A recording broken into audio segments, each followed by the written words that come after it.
राम राम शेतकरी मित्रांनो, कांदा भावाचा मुद्दा सध्या तापलेला आहे. मित्रांनो, कांद्याचा उत्पादन खर्चही शेतकऱ्यांना सध्या मिळत नाही. अगदी मातीमोल शेतकऱ्यांचा कांदा हा मातीमोल भावाने विक्री होत आहे आणि त्याचमुळे आता ठिकठिकाणी मोर्चे आंदोलनं करण्यात येत आहेत. तर मित्रांनो, राज्य सरकारची आज कांदा भाव प्रश्नावर बैठक झाली. या बैठकीमध्ये नेमकं काय घडलं सविस्तरपणे या व्हिडिओमध्ये त्याची माहिती अगदी थोडक्यात जाणून घेऊयात. मित्रांनो, कांद्याच्या भावावर तोडगा काढण्यासाठी मंत्रालयाच्या 7व्या मजल्यावरील समिती कक्ष 5 मध्ये महत्त्वपूर्ण बैठक कृषी मंत्री दत्तात्रय भरणे यांच्या उपस्थितीमध्ये संपन्न झालेली आहे.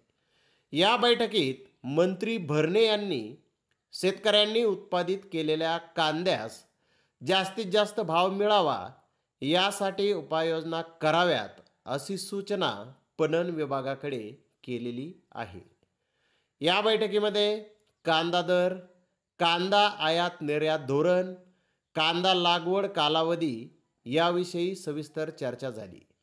त्यासोबतच बाजारभाव वाढावे, शेतकऱ्यांना योग्य दर कसा देता येईल व अतिवृष्टीमुळे कांदा शेतीचे झालेले नुकसान यावर सकारात्मक चर्चा करण्यात आली.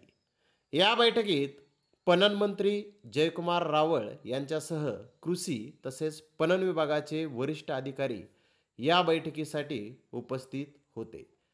तर मित्रांनो, आपल्या लक्षात आलं असेल, आज जी काही बैठक झाली या बैठकीमध्ये शेतकऱ्यांनी उत्पादित केलेल्या कांद्यास जास्तीत जास्त भाव मिळावा यासाठी उपाययोजना कराव्यात अशी सूचना पणन विभागाकडे करण्यात आलेली आहे. तर मित्रांनो, आपलं आणखी काही मत या बैठकीबाबत आहे का? सरकारकडे आपल्याला आपलं म्हणणं मांडायचं आहे का? कमेंट बॉक्समध्ये नक्की ते आपण टाकायचं आहे. तर धन्यवाद मित्रांनो, आपण माझा व्हिडिओ शेवटपर्यंत पाहिल्याबद्दल. व्हिडिओ आवडल्यास लाईक करा, शेअर करा.